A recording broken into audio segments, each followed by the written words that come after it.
एक बार फिर से स्वागत है आपका साउथ सिटी पीसीएमबी में। आशुतोष सर आपके सामने। अभी हमारी प्रीवियस क्लास थी, उस प्रीवियस क्लास में प्रीवियस वीडियो में आपने देखा होगा आयनिक बॉन्ड के बारे में। अब हम लोग सीधे सीधे डिस्कस करेंगे कोवैलेंट बॉन्ड्स के बारे में। किसके बारे में? कोवैलेंट बॉन्ड्स के बारे में। बहुत ही इंपॉर्टेंट बॉन्ड है कार्बन कंपाउंड्स में, बहुत इंपॉर्टेंट। ठीक है, तो सबसे पहले हम लोग ज़्यादा बात किए बिना आगे चलते हैं। हाँ दोस्तों, एक बात ध्यान रखना, जिन लोगों ने आयनिक बॉन्ड नहीं देखा है उसको जरूर देख लेंगे, हमारा प्रीवियस वीडियो देख लेंगे। अगर देखेंगे मजा आएगा तो लाइक भी कर दीजिएगा, ठीक है, और कोई क्वेश्चन होगा तो कमेंट भी कर दीजिएगा, ठीक है। और इसको बहुत ध्यान से देखेंगे about the covalent bond. And in case if you are facing any type of problem, directly comment me कि सर कोई भी क्वेश्चन अगर आपको पूछना है तो आप सीधे मुझसे क्वेश्चन पूछ सकते हैं, ठीक है। तो हम लोग बहुत टाइम वेस्ट किए बिना सीधे सीधे कोवैलेंट बॉन्ड के ऊपर चलते हैं। और कोवैलेंट बॉन्ड, सबसे पहले को का मतलब क्या होता है? को मींस म्यूचुअल, भाई कोऑपरेशन, ठीक है, जैसे वर्ड आता है। इसी तरीके से क्या होता है? कमेंसलिज्म। इसी तरीके से वर्ड आता है हमारे सामने कोवैलेंट बॉन्ड, ठीक। तो को का मतलब होता है म्यूचुअल, वैलेंट का मतलब वैलेंस इलेक्ट्रॉन। तो mutual sharing of valence electron. जब ना देने की स्थिति होती है ना लेने की स्थिति होती है तो आपस में शेयर करने की स्थिति होती है। क्या होती है? शेयर करने की स्थिति होती है। मैं फिर से मेरी बात समझिएगा। जब ना देने की स्थिति होती है ना लेने की स्थिति होती है, तुम भी बराबर हम भी बराबर, तो क्यों ना आओ मिलकर एक गठबंधन बना लिया जाए। उसी गठबंधन को ही हम लोग कहते हैं कोवैलेंट बॉन्ड। क्या कहते हैं? कोवैलेंट बॉन्ड, ठीक है। तो उसी कोवैलेंट बॉन्ड में हम लोग देखते हैं कि कोवैलेंट बॉन्ड जो होता है वो किसके बीच में बनता है? It is form between two non metals. ये दो नॉन मेटल्स के बीच में बनता है, ठीक है। जैसे हमने देखा था कि आयनिक बॉन्ड जो था वो मेटल्स और नॉन मेटल्स के बीच में बनता था, कि जब मेटल्स अपना इलेक्ट्रॉन लूज कर रहे होते थे और नॉन मेटल उस इलेक्ट्रॉन को गेन कर रहा था, तो उस समय आयनिक बॉन्ड था। इसी तरीके से कोवैलेंट बॉन्ड में दोनों अपने इलेक्ट्रॉन शेयर करते हैं। क्या करते हैं? शेयर करते हैं। कितने शेयर करते हैं? अरे यार, डिपेंड ऑन द कंडीशन, कितनी चाहिए। सर क्यों शेयर करते हैं? Just to complete the octet, अपना ऑक्टेट कंप्लीट करने के लिए। ये ऑक्टेट क्या होता है? हाँ, having 8 electrons in their outer most orbit. अच्छा, 8 इलेक्ट्रॉन ही क्यों चाहिए? Why octet is the only criteria for the stability. हाँ, ये बढ़िया क्वेश्चन है। हालांकि इसका आंसर तो मिलता है class 11 chemical bonding and molecular structure page number 2 paragraph number 1 में, लेकिन मैं आपको अभी बता रहा हूं। जैसे कि हमारे सामने कई सारे अरेंजमेंट होते हैं, जैसे ट्रायंगुलर अरेंजमेंट होते हैं, क्यूबिकल अरेंजमेंट होते हैं, रेक्टेंगुलर अरेंजमेंट होते हैं। उनमें सबसे स्टेबल अरेंजमेंट कौन सा होता है? तो वो क्यूबिकल होता है, ठीक है। And there are 8 corners. कितने होते हैं? 8 कॉर्नर्स होते हैं, ठीक है। किसी भी क्यूब के कितने कॉर्नर्स होते हैं? 8 कॉर्नर्स होते हैं। तो 8 is the criteria of the stability. 8 जो होता है वो सबसे स्टेबल स्ट्रक्चर मानता है according to the Kossel and Lewis arrangement of the structure. तो 8 ही स्टेबिलिटी का परिचायक है, इसीलिए 8 इलेक्ट्रॉन ही अपने आउटर मोस्ट ऑर्बिट में कोई भी एटम अचीव करना चाहता है और उसी के थ्रू वो स्टेबल बनना चाहता है। हालांकि इसका भी ड्रॉबैक आएगा आगे चल के, कि drawbacks of the octet rule. कई ऐसे कंपाउंड है जिनका ऑक्टेट कंप्लीट नहीं है फिर भी वो स्टेबल हैं। कई सारे ऐसे हैं जिनमें एक्सपेंडेड ऑक्टेट हैं फिर भी वो स्टेबल हैं। लेकिन फिर भी ये हमारा यूनिवर्सल लॉ चलता रहेगा कि every atom wish to achieve octet to become stable. अब आओ देखते हैं कि जब दो नॉन मेटल्स, तो हम लोग बात करते हैं Cl2 की, हम लोग बात करते हैं O2 की, हम लोग बात करते हैं N2 की। हमारे सामने 3 मॉलिक्यूल्स हमने लिए हैं। एक क्लोरीन लिया है, एक ऑक्सीजन मॉलिक्यूल लिया है और एक हमने नाइट्रोजन मॉलिक्यूल लिया है। और अब हम लोग इलेक्ट्रॉन्स को शेयर कराने जा रहे हैं। क्या कराने जा रहे हैं? शेयर कराने जा रहे हैं, ठीक है। तो ये क्लोरीन है। एटॉमिक नंबर तो आपको पता ही होगा क्लोरीन का, नहीं पता है तो जरूर याद कर लेना। 1 से लेकर 30 तक का atomic number, it's very compulsory and very important for the class 10th students, ठीक है। तो atomic number of chlorine is 17। कितना होता है? 17, okay. Atomic number of oxygen is 8। Atomic number of nitrogen is 7, ठीक है। ये इन तीनों का एटॉमिक नंबर है। Now let's do the configuration. इनका कॉन्फ़िगरेशन करते हैं। तो 17 का क्या हो गया? 2, 8 एंड 7। 8 का क्या हो गया? 2 एंड 6। 7 का क्या हो गया? 2 एंड 5। तो these are the electronic configurations of chlorine, oxygen and nitrogen. In first case first, ठीक है, हमने लिया क्लोरीन को। तो क्लोरीन जो है इसके आउटर मोस्ट ऑर्बिट में 7 इलेक्ट्रॉन्स हैं। 1, 2, 3, 4, 5, 6, 7, ठीक, क्लियर। दूसरी क्लोरीन के पास भी 7 इलेक्ट्रॉन्स हैं। 1, 2, 3, 4, 5, 6, 7, ठीक। दोनों चाहते हैं ऑक्टेट कंप्लीट करना। पहला वाला क्लोरीन कह रहा है ए भैया हमको क्लोरीन एक इलेक्ट्रॉन दे दो। वो कह रहा है हम क्यों दें, हम कोनो दूबर पातर हो, तुम इलेक्ट्रॉन दो। हाँ, बात तो सही है भाई, ये दोनों के बीच में कड़ा मुकाबला, सघन मुकाबला चल रहा है, दोनों बराबर हैं, तो कैसे कोई हो जाए। चलो फिर गठबंधन कर लेते हैं, एक नई सरकार बनाते हैं, आपस में गठबंधन करके ना तुम कम ना हम कम, तो आओ मैं और तुम मिलकर हम बन जाते हैं, और वही हो गया। तो कितने इलेक्ट्रॉन शेयर कर लें? एक, यस गुड, एक इलेक्ट्रॉन। ये एक इलेक्ट्रॉन क्लोरीन ने इनका ले लिया, ठीक, तो इन्होंने भी इनका एक इलेक्ट्रॉन ले लिया ना, ठीक। अब जब ले लिया तो नंबर ऑफ इलेक्ट्रॉन शेयर्ड, कितने इलेक्ट्रॉन शेयर्ड हैं? 2, यस, आप बिल्कुल देख पा रहे हैं यहाँ पे 2 इलेक्ट्रॉन शेयर्ड हैं, ठीक है, ये 2 शेयर्ड इलेक्ट्रॉन्स, ठीक। तो इन 2 इलेक्ट्रॉन्स को मिलकर क्या बना? एक इलेक्ट्रॉन इस क्लोरीन के पास, एक इलेक्ट्रॉन इस क्लोरीन के पास, और दोनों ने अपने इलेक्ट्रॉन शेयर कर लिए और एक सिंगल बॉन्ड का फॉर्मेशन हो गया। क्या हो गया? सिंगल बॉन्ड का फॉर्मेशन हो गया। और इस तरीके से Cl सिंगल बॉन्ड Cl और Cl2 हमने लिख दिया। Any doubt? वंस अगेन, क्या लिया?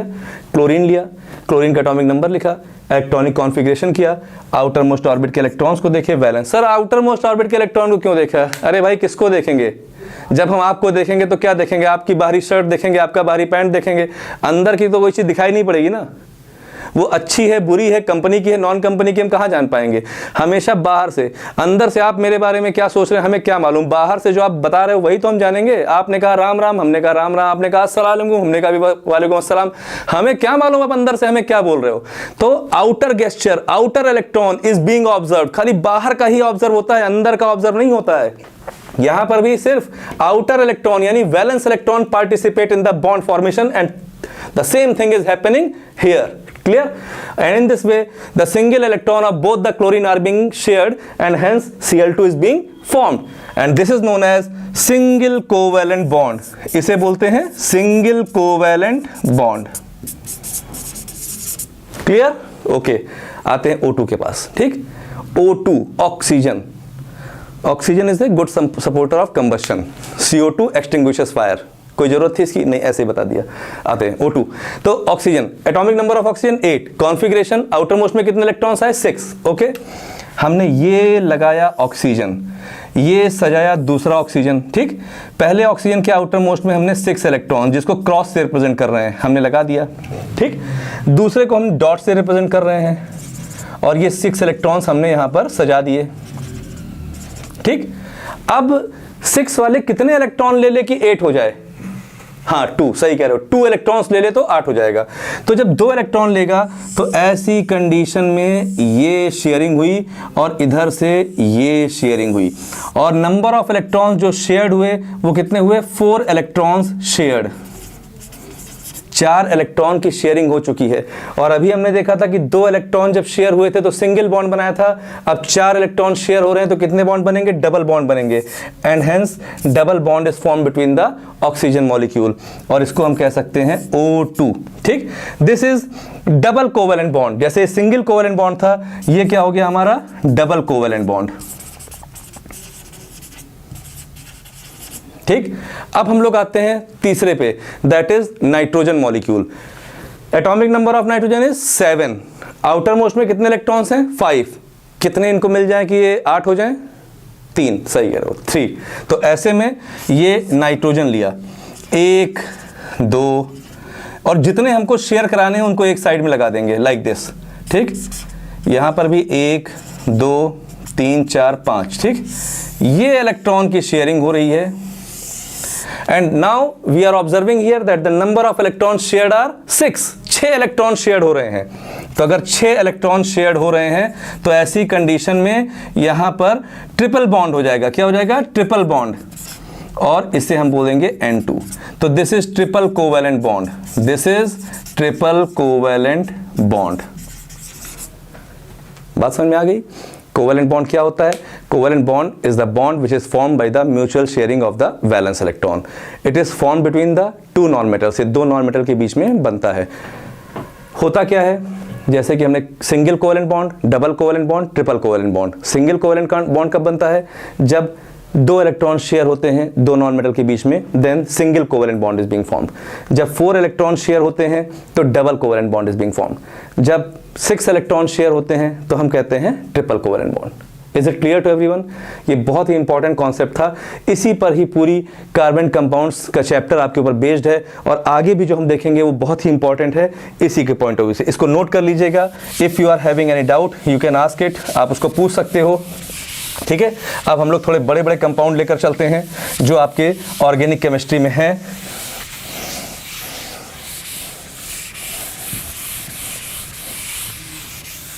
ठीक, तो उसके लिए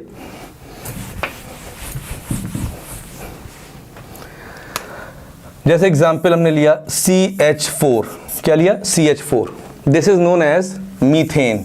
क्या बोलते हैं? मीथेन। ठीक, इसी तरीके से और भी कंपाउंड्स हैं जो ऑर्गेनिक कंपाउंड्स हैं। Basically they are known as hydrocarbons, इनको हम लोग क्या बोलते हैं? Hydrocarbons. And we are studying the carbon compounds, that means we are studying about the hydrocarbons. इसके मतलब हम लोग हाइड्रोकार्बन्स के बारे में स्टडी कर रहे हैं। तो hydrocarbons are the compounds of hydrogen and carbon. जब हाइड्रोजन और कार्बन के कंपाउंड्स बनते हैं तो उन्हें हाइड्रोकार्बन्स कहते हैं। Maybe oxygen, nitrogen, sulphur, chlorine, कुछ और भी चीजें प्रेजेंट हों, ठीक है, वो भी हो सकते हैं, उन्हें हीट्रो एटम्स कहते हैं, मतलब different atoms other than hydrogen and carbon. ठीक है, तो खैर अभी उसके ऊपर डिस्कस हम करेंगे। अभी तो हम ये देखने जा रहे हैं कि जो ये हमारे सामने हाइड्रोकार्बन है लाइक CH4 है, इनकी बॉन्डिंग कैसे हो रही है। तो हुआ क्या, ये C, हमने C ले लिया। ठीक है, एटॉमिक नंबर ऑफ कार्बन है 6, कार्बन का एटॉमिक नंबर कितना है? 6। आउटर मोस्ट में कितने इलेक्ट्रॉन्स हैं? 4। ठीक, यही है ना? ठीक, अब ऐसे में एक इलेक्ट्रॉन ये कार्बन का लग गया, एक इलेक्ट्रॉन कार्बन का ये लग गया, एक इलेक्ट्रॉन ये लग गया, एक इलेक्ट्रॉन कार्बन का ये लग गया। ठीक, 4 हाइड्रोजन एटम्स हैं, और ये चारों हाइड्रोजन एटम जो आए वो कहे कि हम आपसे कंबाइन करना चाहते हैं। They all are having only 1 electron, इन सब के पास खाली एक इलेक्ट्रॉन है। ठीक है, तो ऐसे में ये चारों हाइड्रोजन एक एक इलेक्ट्रॉन से शेयर हो जाएंगे, और इस तरीके से ये इलेक्ट्रॉन जो है कार्बन का है, ये वाला हाइड्रोजन का है। ठीक है, ये वाला कार्बन का है, ये वाला हाइड्रोजन का है, ये वाला कार्बन का है, ये वाला हाइड्रोजन का है, ये वाला कार्बन का है, ये वाला हाइड्रोजन का है। हो गया ना आपके सामने? और ये यहाँ, यहाँ, यहाँ और यहाँ। ठीक, टोटल 2-2 इलेक्ट्रॉन्स हाइड्रोजन के पास हो गए। इन लोगों ने हीलियम कॉन्फ़िगरेशन एक्वायर कर लिया, और टोटल जो कार्बन के पास है उसने वो 8 इलेक्ट्रॉन ले लिए। And in this way CH4 is being formed. This is known as methane. ये मीथेन का इलेक्ट्रॉन डॉट स्ट्रक्चर है, या लेविस डॉट रिप्रेजेंटेशन है, जिसके थ्रू हमने CH4 बना लिया। ठीक, अब बात आती है कि जो ये हमारे ऑर्गेनिक कंपाउंड्स होते हैं इनकी कैरेक्टरिस्टिक्स क्या होती है। तो इनकी कैरेक्टरिस्टिक्स के बारे में अगर हम बात करते हैं तो सबसे पहले बात करते हैं फिजिकल स्टेट। क्या बात करते हैं? फिजिकल स्टेट, यानी कि जो हमारे ऑर्गेनिक कंपाउंड्स हैं जिनकी हम स्टडी कर रहे हैं, इनका फिजिकल स्टेट कैसा होता है। यार ये सॉलिड भी होते हैं, लिक्विड भी होते हैं, गैस भी होते हैं। गैस, मीथेन गैस है। ठीक है, तो मीथेन गैस है, ये क्या है? ऑर्गेनिक कंपाउंड है। हम बात करते हैं लिक्विड की, तो शराब, इथेनॉल, ये क्या है? लिक्विड है, C2H5OH, दिस इज लिक्विड। हम बात करते हैं यूरिया की, NH2CONH2 यूरिया, ये क्या है? सॉलिड। तो हमने देखा ऑर्गेनिक कंपाउंड्स के फिजिकल स्टेट गैस में भी होता है, लिक्विड में भी होता है, सॉलिड में भी होता है। तीनों हो गया ना। इसके बाद हम बात करते हैं इसके मेल्टिंग और बॉइलिंग पॉइंट्स की, कि आखिर मेल्टिंग और बॉइलिंग पॉइंट कैसा होता है। The temperature at which any substance melts is generally known as its melting point. The temperature at which any substance boils is generally known as its boiling point. हालांकि हम कह भी सकते हैं कि उसका वेपर प्रेशर एटमॉस्फेरिक प्रेशर के बराबर हो, पर हम उस डेफिनेशन के पास लेके ही नहीं आ रहे हैं। हम तो आपको सिंपल बता रहे हैं कि मेल्टिंग यानी गलनांक, गलने वाला अंक, और ये क्वथनांक यानी उबलने वाला अंक। ठीक है, तो ये हो गया। तो जनरली इनकी जो बॉइलिंग पॉइंट्स होती हैं, मेल्टिंग पॉइंट्स होती हैं, वो लो होती हैं। They are having low melting and boiling points. हम बात करते हैं इनकी सॉल्युबिलिटी के बारे में। तो जो ये ऑर्गेनिक कंपाउंड्स होते हैं नॉन पोलर होते हैं। क्या होते हैं? Non polar. तो being non polar they are not, या कह सकते हैं very less soluble in the inorganic solvents, they are generally soluble in the organic solvent. ये ऑर्गेनिक सॉल्वेंट्स में होते हैं। ऑर्गेनिक सॉल्वेंट जिसमें हाइड्रोकार्बन है, जैसे बेंजीन, ईथर, एसीटोन, इन सब में तो सॉल्युबल होते हैं, लेकिन वाटर में जनरली ये सॉल्युबल नहीं होते हैं। हालांकि जो पोलर ऑर्गेनिक कंपाउंड्स होते हैं वो इसमें सॉल्युबल होते हैं। हम बात करते हैं इलेक्ट्रिकल कंडक्टिविटी की, तो they do not conduct electrical conductivity. इनकी इलेक्ट्रिकल कंडक्टिविटी अच्छी नहीं होती है, खास तौर से इन सॉलिड स्टेट। लेकिन जब मॉल्टेन कंडीशन आती है तो कुछ एक कंपाउंड है, otherwise they are not good conductor of electricity in molten as well as in the solid state. ठीक है, रिएक्शन ऑर्गेनिक कंपाउंड्स भी जनरली लेस रिएक्टिव होते हैं देन आयोनिक कंपाउंड्स। ये जो हमने आयोनिक बॉन्ड वाले कंपाउंड्स देखे थे, जो आयोनिक कंपाउंड्स वो ज्यादा रिएक्टिव होते हैं, ऑर्गेनिक कंपाउंड्स इन कंपैरिजन थोड़े से कम रिएक्टिव होते हैं, थोड़े से लेस रिएक्टिव होते हैं। These are the physical properties of the organic compounds. यानी कि हम बात कर रहे हैं physical state, solid liquid gas तीनों में है। हम बात कर रहे हैं melting boiling point, they are having low melting and boiling point. हम बात कर रहे हैं सॉल्बिलिटी की, तो being non polar they are soluble in the organic solvent but they are insoluble in the organic solvent. हाँ, कुछ ऐसे होते हैं जो पोलर होते हैं और उसमें डिसॉल्व हो जाते हैं। हम बात करते हैं इलेक्ट्रिकल कंडक्टिविटी की, तो ये कंडक्ट नहीं करते हैं इलेक्ट्रिसिटी को। हम बात करते हैं रिएक्शंस की, तो लेस रिएक्टिव होते हैं। और इसके बाद में फिर जो वर्सटाइल नेचर ऑफ कार्बन होता है उसके बारे में हम लोग डिस्कस करेंगे अपने नेक्स्ट वीडियो में, जिसमें हम लोग ये देखेंगे थोड़ा सा, जैसे आप लोग जानते हो ना, कार्बन इतने जो बड़े बड़े कंपाउंड बनाता है, methane, ethane, propane, butane, pentane, hexane, heptane, octane, नोनेन, decane, बहुत सारे बनते हैं। क्यों बनते हैं? क्योंकि इनका वर्सटाइल नेचर होता है। क्या नेचर होता है? टेंडेंसी ऑफ, यस बिल्कुल सही कह रहे हो। क्या बोल रहे हो? Tendency of catenation, catenation, self linking tendency. जो इनकी सेल्फ लिंकिंग टेंडेंसी होती है उसी को बोलते हैं कैटेनेशन। तो जो आइडेंटिकल कार्बन्स होते हैं they are having the self linking tendency and this is known as catenation. Because of that, इस कैटेनेशन की वजह से जो ये लिखा है word CATENATION, because of this catenation tendency carbon is able to form bonds. इसी के बाद हम लोग देखते हैं कि इनके पास टेट्राकोवैलेंसी, टेट्राकोवैलेंसी मतलब कार्बन कोवैलेंट, मतलब कार्बन कहता है कि हमें अपने चारों तरफ मिला के 4 बॉन्ड बनाने हैं। चाहे वो हम ऐसे बनाएं C सिंगल सिंगल, चाहे हम दो तरफ डबल डबल लाइक CO2, चाहे हम दो तरफ सिंगल एक तरफ डबल, और चाहे एक तरफ ट्रिपल और एक तरफ सिंगल।